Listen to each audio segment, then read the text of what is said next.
Hello guys, welcome back to study zone.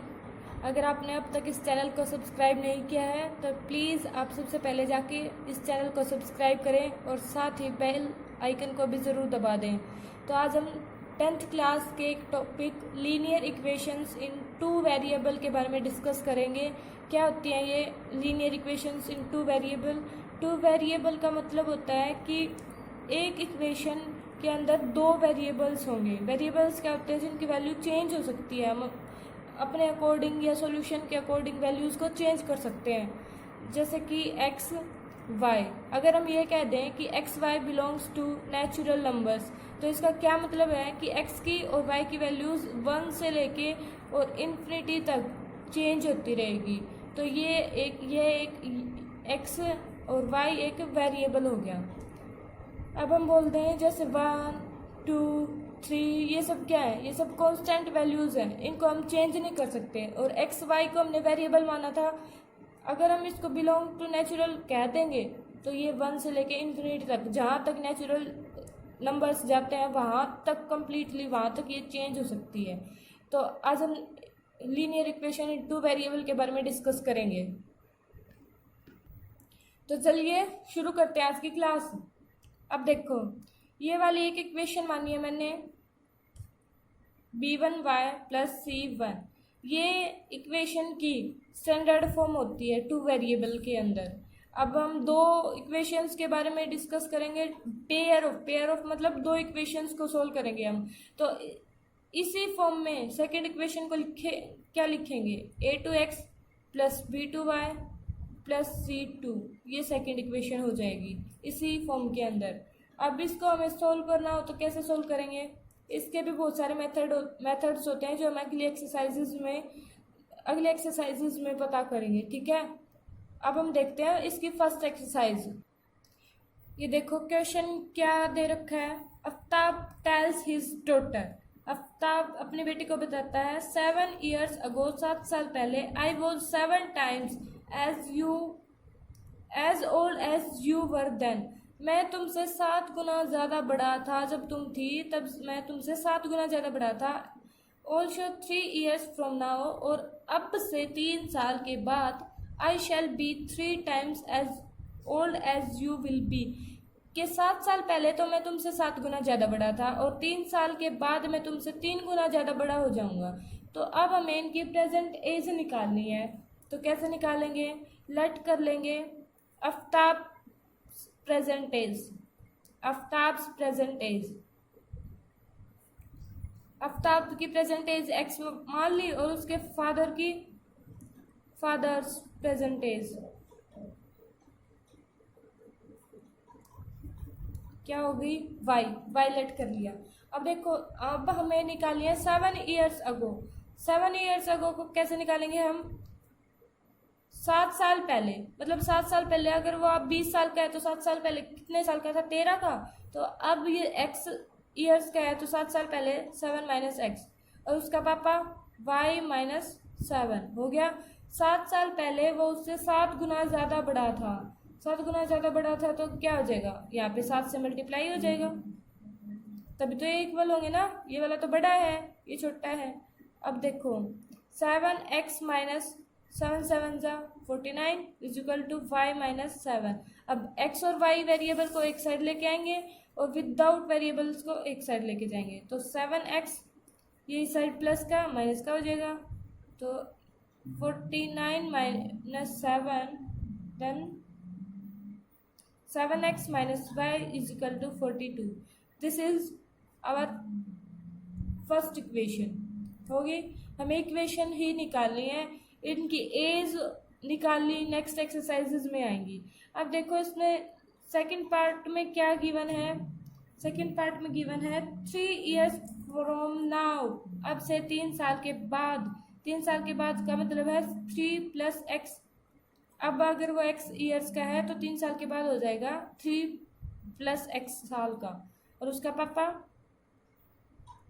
5 plus 3, और कितने times है? 3 टाइम्स हो गया। तो 3x plus 9 is equal to y plus 3।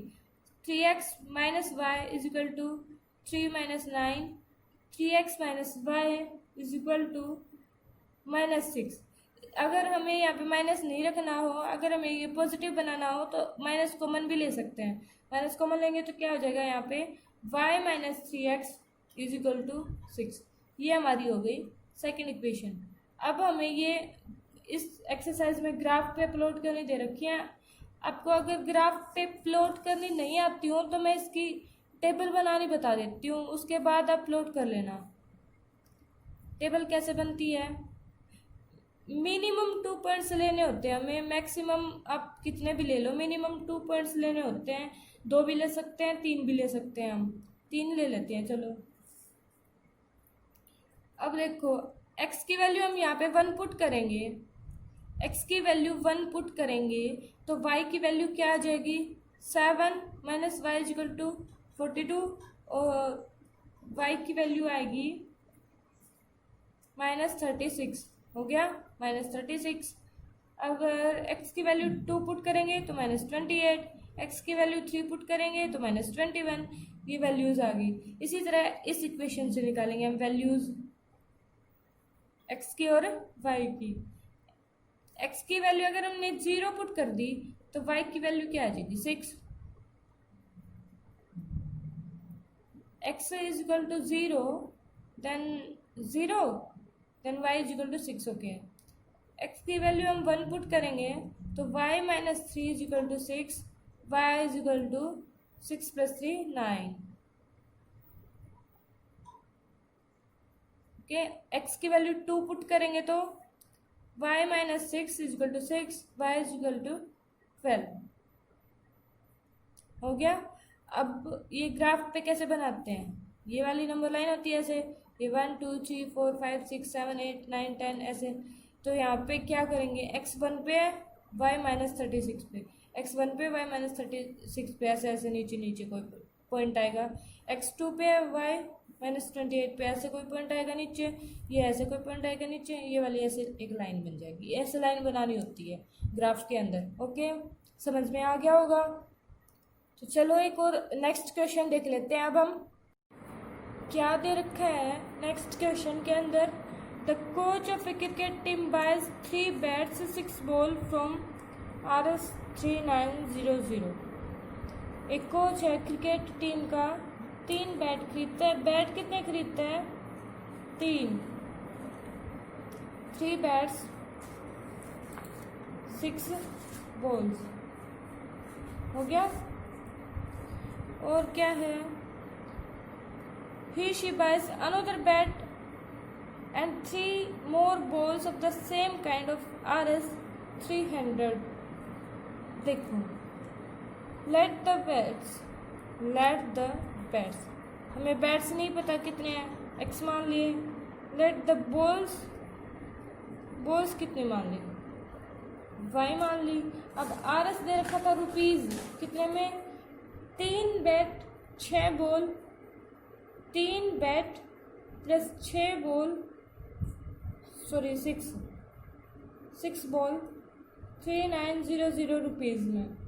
और x plus 2y, 1 bat 2 ball 1300 में। ये इक्वेशन 1, ये वाली इक्वेशन 2। बस इक्वेशंस ही बनानी थी हमें। इक्वेशंस बना के टेबल बना के और हम नंबर लाइन पे शो कर देंगे। टेबल बनानी अभी भी बताई थी मैंने, कैसे बनाते हैं टेबल। अगर हम x को 100 मान लेंगे तो y की वैल्यू 600 यहाँ से पुट कर दो, कौन सी भी इक्वेशन से निकाल लो, दोनों से, वैसे तो दोनों से निकाल लें लेकिन पहले किसी से भी निकाल सकते हैं हम। 600 है, x को हम 200 पुट करेंगे तो y की 550, x को 300 पुट कर लेंगे। ऐसे ही हम सेकंड इक्वेशन से भी निकाल लेंगे। हो जाएगा ना ये वाला क्वेश्चन।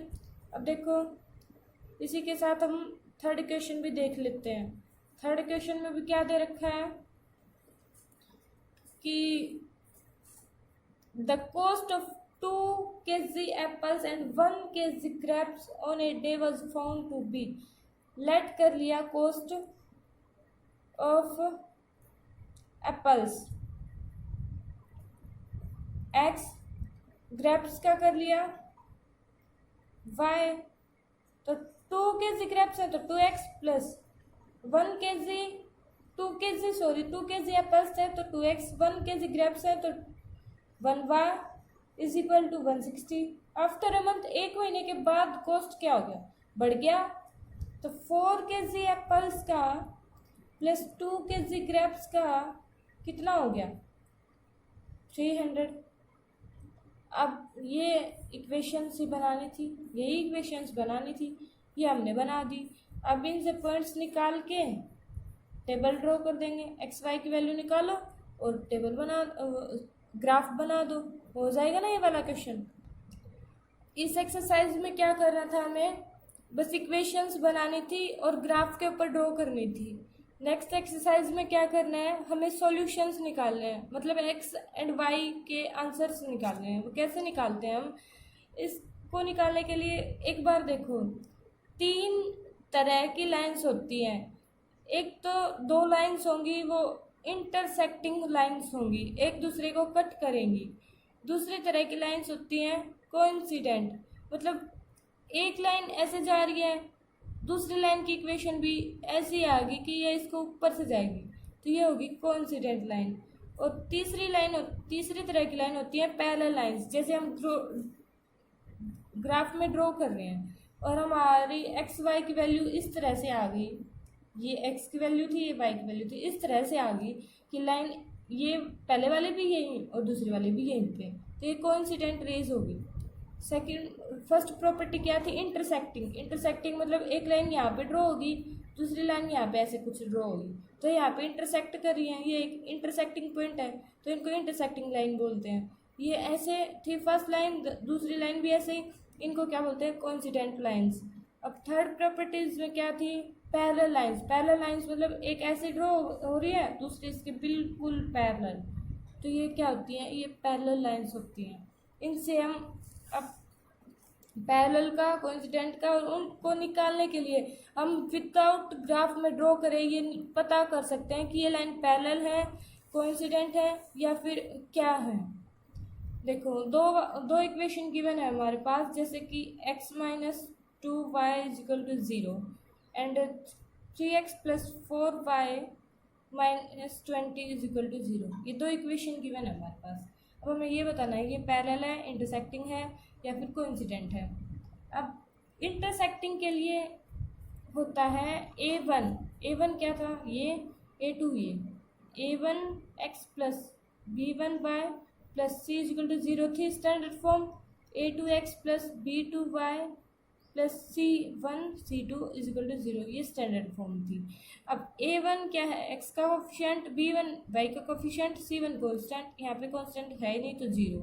a2 सेकेंड इक्वेशन में x का कोफिशिएंट, b2 y का कोफिशिएंट, c2 सेकेंड इक्वेशन में कांस्टेंट टर्म। अब a1 यहाँ पे क्या है, 1 upon a2 3, when it will not equal to b1 b1 क्या है, -2 और b2 4 है, कट करेंगे तो -1/2, ये इक्वल नहीं है ना, तो ये क्या आ जाएंगी, ये लाइन इंटरसेक्टिंग हो जाएंगी। ये प्रॉपर्टी होती है इंटरसेक्टिंग लाइंस को निकालने के लिए, को पता करने के लिए कि ये इंटरसेक्टिंग है या नहीं है। तो कैसे पता चलता है, a1 upon a2 which is not equal to b1 upon b2, अगर ये इक्वल नहीं आएंगी तो हमारा इंटरसेक्टिंग पॉइंट होगा। ओके, अब देखो कोइंसिडेंट पॉइंट कैसे होता है, जैसे कि कोई और इक्वेशन ले लेते हैं, इसमें तो नहीं होगा, 2x plus 3y minus 9 is equal to 0, 4x plus 6y minus 18 is equal to 0। अब कोइंसिडेंट लाइंस देखते हैं, उसकी प्रॉपर्टी होती है a1 upon a2 is equal to b1 upon b2 is equal to c1 upon c2। ये coincident line की property होती है। a1 b1 c1 upon a2 b2 c2, ये जितने भी हैं ये सारे आपस में इक्वल होंगे, अगर इक्वल है तभी कोइंसिडेंट है। अब एक और बात भी है सिंपल सी, कि ये लाइन, पहले वाली लाइन भी यहीं से थी, सेकंड लाइन भी यहीं से थी। a1 b2 क्या है, ये a1 a2 b1 b2 ये क्या है, ये वाले पॉइंट्स हैं, यहाँ पे कुछ भी हो। अब सेकंड टेबल में भी सेम यही पॉइंट्स बनेंगे, तभी तो ये लाइन कोइंसिडेंट होगी ना। मतलब फर्स्ट लाइन भी यहीं से आएगी, सेकंड भी यहीं से आएगी, टेबल सेम बने तभी तो आएंगे ना। मतलब ये वाले सभी इक्वल होंगे तभी तो कोइंसिडेंट लाइन आएगी। तो ये इसकी प्रॉपर्टी है। अब इसमें चेक करते हैं कि ये कोइंसिडेंट है या नहीं है। तो A1 क्या है 2, A2 4, B1 क्या है 3, B2 6 और C1 -9, C2 -80। अब देखो 1/2, 1/2 माइनस से माइनस कैंसिल, 1/2 होगी। 1/2 1/2 1/2 तीनों सेम आए ना। 1/2 इजक्वल टू 1/2 इजक्वल टू 1/2 सारे सेम आ गए। इसका मतलब है ये कोइंसिडेंट लाइन है। अब पैरेलल लाइंस की क्या प्रॉपर्टी होती है, A1/A2 is equal to B1/B2 is not equal to C1/C2। Intersecting में पहले वाली नॉट इक्वल आ गई थी, पैरेलल में तीनों इक्वल, और इसमें सॉरी कोइंसिडेंट में तीनों इक्वल और पैरेलल में C1 is not equal. Okay, ये दोनों इक्वल, ये नॉट इक्वल। इसको भी अगर देखते हैं किसी इक्वेशन से, तो 2x + 4y - 12 = 0, x + 2y - 4 = 0। रखते हैं A1 की जगह A1, A2 की जगह 1, sorry is equal to 4/2 is equal to -12/4। अब देखते हैं ये इक्वल है या नहीं है। तो 2/1 का मतलब क्या है, 2 ही है, इज इक्वल टू 2, ये तो इक्वल आ गया। अब इसको देखते हैं, 4 3 = 12, तो ये आ गया -3। 2 इज इक्वल टू 2, लेकिन which is not equal to -3 आ गया। A1/A2 is equal to B1/B2 which is not equal to C1/C2। हो गया ना। इस पूरी एक्सरसाइज में यही चलेगा हमारे पास। अब कुछ इसके एग्जांपल्स देख लेते हैं भी कैसे करने होते हैं ये। ओके, इस एक्सरसाइज में 2 टर्म्स हो रही हैं, inconsistent and consistent. Inconsistent and consistent, ये 2 टर्म्स हो रही हैं। ये क्या होता है, इनकंसिस्टेंट वो होता है कि दो कोई भी इक्वेशन है, हम उनका सॉल्यूशंस निकालना चाहते हैं लेकिन उसका एक भी सॉल्यूशन नहीं आया।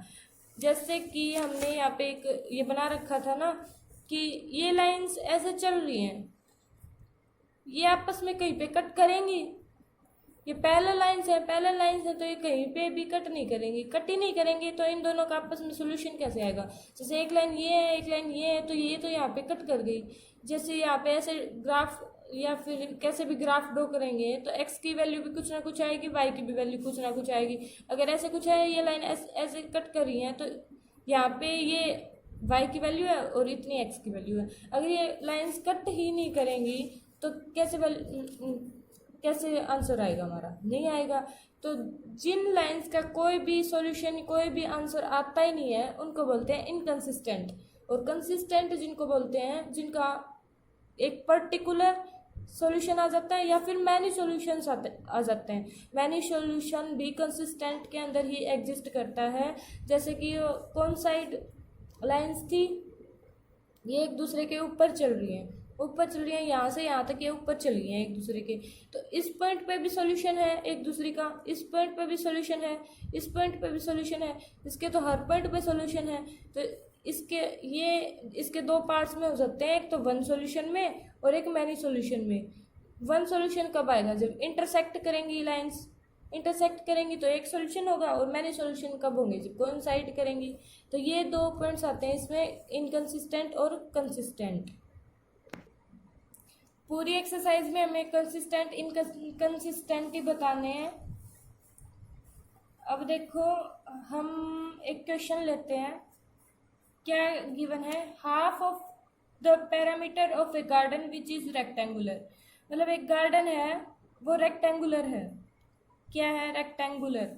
रेक्टेंगुलर की का पूछ रखा है पैरामीटर। पैरामीटर कितना होता है रेक्टेंगल का, 2 × L + B होता है।